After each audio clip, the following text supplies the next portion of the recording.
I'd like to welcome everyone here at York Hall for my press conference, Crunch Time, which takes place on the 5th of March here at York Hall.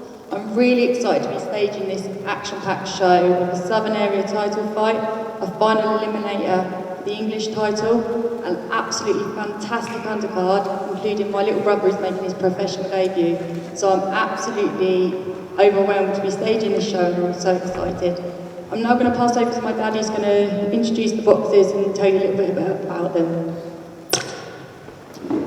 It's a great show and the top of the bill would grace anywhere. Floyd Moore takes on Ben Day, two Southern Area champions. Ben, the super lightweight champion, taking on Floyd, the lightweight champion. It's a cracking 50-50 fight and opinion is divided across the boxing fraternity. We've got Ben who has the Cinderella story of boxing, a man that only had 2 unlicensed fights, is now an undefeated professional and a Southern Area champion, and where will his story end? Against the Riggy Hatton of small halls, Floyd Moore, who is a 2-time Southern Area champion, and it's an absolutely cracking fight, and one that many can't wait to watch. There's also an English title final eliminator at Super Welterweight division between Sonny Upton and Rick Godding, which again is a fight worthy of TV. It's an amazing fight, and again, one that we'd like to watch. I'm going to introduce all the guests we have here today, and I'll start on my left. I'm spending too much time with this man. Rob Julian from RJ's Gym in Chingford, slowly expanding his stable. He's got a stable now of 11 professional boxers, and it's growing by the day or the week. Rod's doing really well, and he's got plenty of fighters on all the shows throughout the March card. But he's doing a great job. Next to Rod is Andy Joyy, who steps up and takes on a very tough fight this time. He's fighting a lad that Bradley Smith fought on his debut. Andy is stepping up to 6 rounds for the second time, and he's looking to make a statement on this show. Ben Day, I don't know what more can be said about this man. He runs a gym at Ringtone in Euston. Nobody would have believed that he could get this far, apart from him. We had confidence in him. When I took Ben's management over, it's about 18 months ago, Ben's ambition really was to win a Masters title, wasn't it, at that point? And we managed to do that, or he managed to do it. Then decided to throw the dice and go for a Southern Area title. He won that again in the first round. And now he steps up and takes on the very experienced Floyd Moore in what is going to be an absolutely amazing fight. And full credit to Ben for what he's already achieved, and who knows what there's yet to be achieved. On my right-hand side, Ollie Pinnock, the ringmaster. He's a man that's slowly improving with every fight. We've got to get a move on because he's getting old. So we're going to be looking to make big moves this year, but age is only a number. And Ollie's got the talent. He's with Terry Stewart down in Loughton, and he's definitely got the talent to be competing for titles by the end of the year, and we'll strategically manoeuvre him forward to that. I don't know what to say about the chap next to Ollie, apart from the fact he's my son, and it seems very odd to be introducing him. Apparently Ollie tells me he sparred him last night, but Josh is a dirty fighter and hit him with an elbow, so you've got to be careful for some of the dirty tricks, Ollie, Josh he's learning everything that every other boxer experiences, from the selling of tickets, to the training, to the working. He's got a full-time job with us, and he's having to train outside that as well as sell tickets, and more about that later. Next to Josh is a young man that's signed with us recently and makes his debut, Dwayne Sinclair, a super talented amateur. He's turned to professional boxing quite late, but he's got the talent and skills to make himself a hot property in boxing, and I'm looking forward massively to his debut on the 5th. What I'd like to do now is just talk to each boxer individually, and trainer will start off with Rod at the end. So Rod, we'll talk about Andy. What's your aspirations for him? I know that it's his 4th fight, but where do you see us going with him this year? Is that right? Yeah, I think Andy's a great prospect, full of ambition, trains so hard, he's a really hard worker. But what we're trying to do with Andy is get him as busy as we can this year. But his downfall is he just wants to fight anybody. Yeah, so he don't care. But obviously, we've got to guide him in the right direction and get him in the best fights as quick as we can. And obviously, he's 31 now, so we've got to push him hard, push him fast. But obviously, be cute with it as well. But he's improving, evolving, shall I say. Every fight is getting better and better and better. I think this fight you'll see the best of him. He's in with a better opponent, and I think you'll see a better Andy Joyce on the night. So Andy, we've had a conversation about opponents, and I know you want to take on the world, don't you? Seems to me that realistically you'd fight absolutely anybody, but you just need a bit of reining in at times, I guess, because you just want to go straight in and fight titles really now, wouldn't you? I think with boxing, especially when you've done a good training session, you've got all them endorphins pumping through the body, you feel amazing. It's like being on drugs, so like, you do say silly things, and you do say stupid stuff. But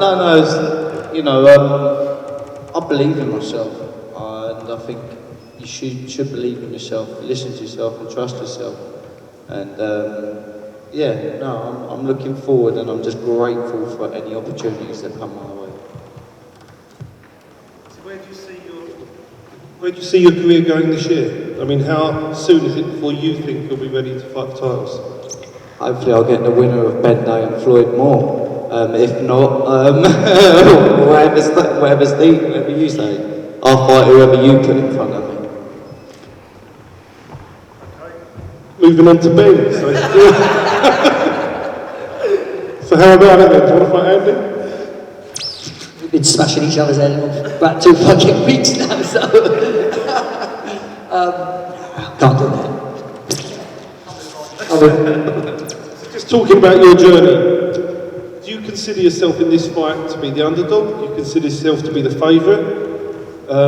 How do you sort of view this upcoming fight with Floyd Moore? I'm not stupid. If I didn't think I'd beat him, I wouldn't fight him. I'm not an idiot, do you know what I mean? I'm 37-year-old for a reason, I've got fucking wisdom, do you know what I mean? I wouldn't fight Johnny Coyle. Not yet, maybe one day, but yeah. So yeah, I think I can beat him.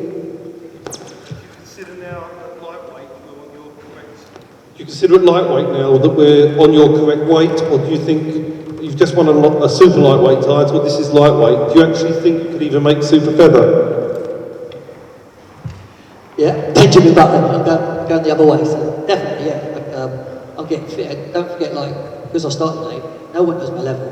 You know, we can all, just judge me on my fights, but that's dumb because you'll judge me sparring and a lot. I'm getting used to it now. I'm feeling more relaxed in there, so I know where I'm going. So that's all that matters. I think when you look at historical boxing, people like Dennis Andris, who was basically a journeyman who just came and become world champion and travelled around the world. Johnny Nelson lost his first, I think, 3 or 4 fights. With you haven't lost any yet, and I don't think anybody can say, as you rightfully say, how far you can go. And I think what's important is when we did the poll, it seems to be, I think when you look at it, it's fairly split, or in fact most experts think you're going to win. So there's a hell of a lot of people that are backing you for this fight. Does that make you feel good, or does it make you feel respected now? I don't think I'm ever going to get it, I don't think. I suppose it doesn't really matter, I've got to just keep going. It's quite nice to get a little bit of recognition, but I don't think I'm ever going to get recognition I deserve. 2 white qualifiers, and no one can beat an old man. Everyone's got to have a chat with himself, really, isn't it? It's embarrassing for them, really. They give it all the big bollocks, I'm going to beat you, and then I knock them out, or I just beat them, so. Well, I think you are being recognised.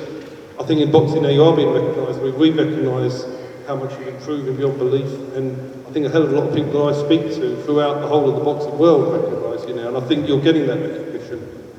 It may help you to battle through the fights, believing you're not, but I actually believe you are, and nobody has ever done that to Ryan Taylor before. And people can say, "Oh, we think Ryan's over the top," but it doesn't.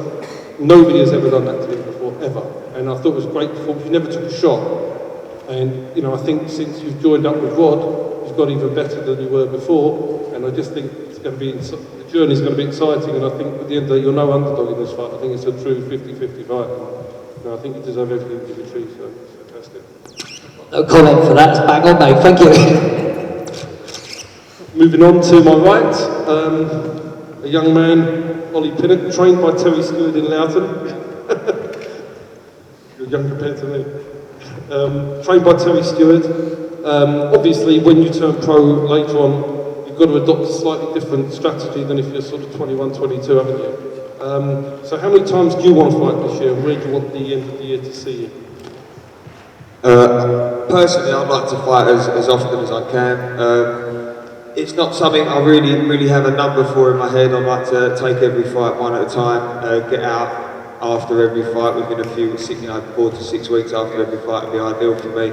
I mean, you say about changing my style as the older I get. I feel like having turned professional older, I'm a better fighter now than I would have been had I done it as a youngster. I've had a young family now. I've got all my partying out of the way. I'm able to concentrate a lot more on what I'm doing now, and I've got a lot more maturity about myself mentally.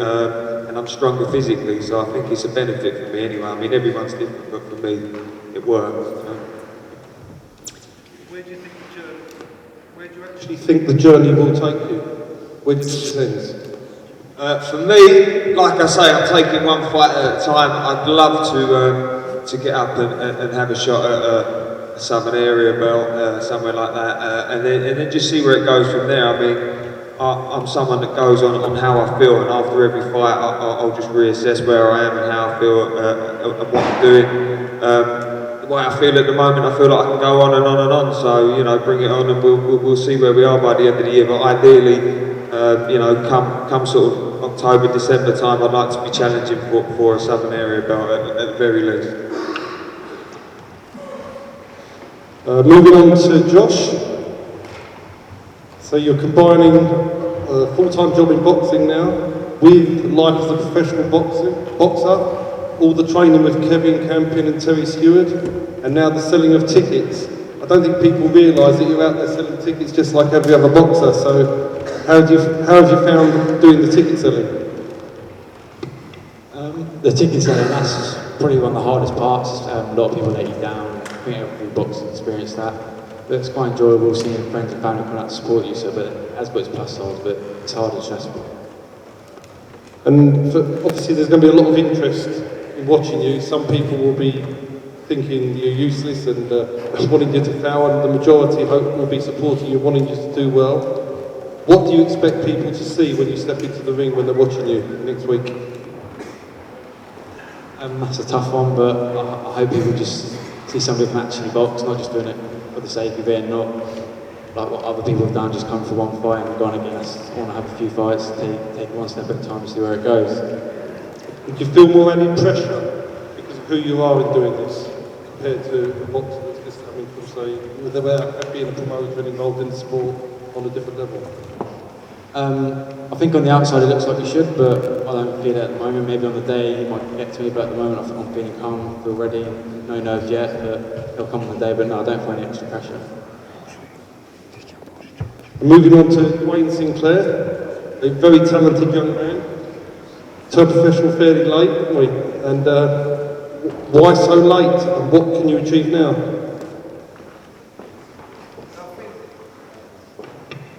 With turning professional late, so to speak, it was just the sort of horror stories. I know quite a few pros myself, and it was just, well, if you don't get on with certain management or promotion teams, you're going to have high ticket margins, and how you're going to do that. And so it's just listening to negativity that sort of stopped me from turning over sooner. And I think with the term of turning over late, I think that depends on the individual, and I think I know I'm gonna prove to myself that I've made the right decision. Regardless of negativity, we've all had negativity in life and listened to others, and it's up to you, the determination to whether or not you continue with what you think you can achieve, and I think that's exactly what I'm going to do. This year, 2016, how active do you want to be? And second question, what are you doing in terms of, it's your debut, so who's training you, where are you training from, and how has it all been going? As far as achievements, I haven't put a cap on it. I'm just going to keep going, and then similar to what some of the guys have said, trust your judgment as to where you think I can go, and just keep beating whoever's put in front of me.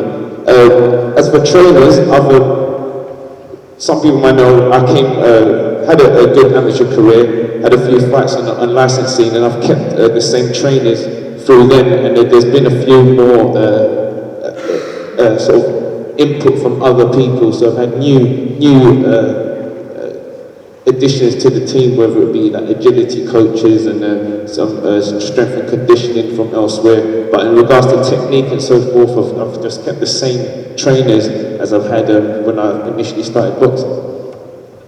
And so what can people expect when they see you fight? You're taking on, I don't want to pronounce his first name, but a chap called Iliev from Bulgaria, who's considered to be very tough. What can we expect to see you in terms of style and in terms of, are you more of a puncher or boxer? You're going to see accuracy. And in regards to being a puncher, well, I think I'm predominantly a boxer, but I have quite a few knockouts on with amateur or the unlicensed record. I think it's really to do with how the opponent approaches me.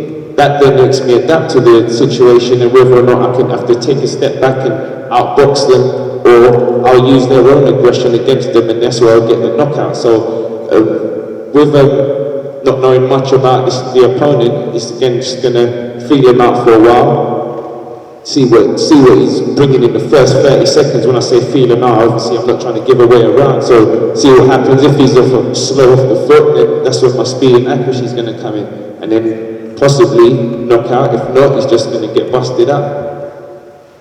Well, I'm looking forward to seeing your box going, so good luck with it on the 5th. We've got a couple of new additions at the back end, late as usual, Ross Walgrove with his charge, Tommy Black. Tommy's a young man that's making his professional debut also on the 5th of March. As you can see, there's quite a few debutants coming out in March, and I'm delighted that so many young men are choosing us to help them through their careers. Tommy's a great lad, but tell us a bit more about your background before you turned pro, Tommy, and what we're going to expect from you on the 5th of March. Well, basically I started boxing when I was about 8 years old. I was in the boxing gyms. I watched all the Rocky films, from number 1 right through to number 6. I've always stayed active. I've had, kind of brief periods out of the ring. That's it, really. What can everybody expect to see then when you come out and fight on the 5th? What sort of style? What are you going to produce, and are you going to steal the show? Well, you're just going to see some great boxing, some lovely skills. You can expect me to come out there, box beautiful, and look beautiful while I box. And training's been done with Ross. I've seen you've been down in, is it Cornwall you've been down in? For a weekend? Down in Cornwall, we had a great part of our camp down there, some great training. Yeah, it was wonderful experiences all the way through. Couldn't wish for better. How have you found the weight making, ticket selling and everything else that is new to you at the professional game? How's that been? The weight, since I started, since we decided to turn over, I've lost 25 kilos in weight. So it was a struggle at first, but once I got used to the dieting and the training regime, it's just been falling off. Yeah, the training's great. It becomes addictive after a little while. It's a struggle at first, but yes, it's pretty good all the way round. Brilliant. And at the end of this, we got Ross Walgrove. So Ross, I think this is the first fight you've had on our shows, is it? No, on your shows I've worked with Lamroy, Robert Zach, Sam Stokes, now we've got Tommy Black. who I think is going to bring a bit of fresh air, emotion is my character. I don't know what he's talking about. Oh, we've had fun training, that's been emotional. It's been emotional, mate. Like Sam's there, Sam, so like, tear up I've had with him in the gym, throwing pads at him and everything, but we're here now. And you know what, it's probably been one of the best 10 weeks of my life. So you're definitely a coach who gets emotionally attached with your fighters. You really get into them and try and work hard with them, and you get a real good bond, don't you, together? With Tommy, where do you see him going in the sport? I mean, how far can he actually go? Tommy's like, when Tommy first come to me, like said to me, come down to West Ham and have a look at this lad. You know, he needs a lot of attention, but it's all there. I went down there and had a look at him, and he reminded me of James Toney, bang overweight, but you could see there was some skills there. So, like he said, we took 25 kilos off him. He's going to go down to middleweight. This fight, he's going to come in a bit small for this fight. He's going to struggle a bit with size and that, but he's got silky styles. Get him down to middleweight, just stand by. You know what I mean? He's sparring with Desmond, he's 6'3" every day. You know what I mean? So, I think you've got an exciting fighter there. And not just that with him, he's a character, you know, like brings a lot of entertainment to the ring, you know, without it being too cheesy and all the rest of it. I think like a real good fighter. The thing is, I think you've been in the game a while, and I think it's about time that you have somebody with talent dedicated, and let's hope that you found the one for you this time. Hopefully you have. Yeah, it's like, the thing is, I've had all the fighters before, like, over the years, but this is sort of fighter that I'm emotionally attached to this fight, and it's good because I've brought him sort of out of boxing wilderness and put him on the stage, and he's round mountains every day, and it's just, the thing is, we live in a boxing redundant area, so it's really, the only sort of fighters, unattached fighters that you get involved with, you know, they're all sort of got little issues and things like that, but like, you know, we're starting to just get to the thing now where the fighters, like, you know, Chris, Liam, Tommy, we've got a welterweight, some other fighters coming through, they're all sort of, you know, got their heads screwed on and that, and they, you know, want to move forward, you know, everybody that's come through the gym, to come through it, come out a better fighter.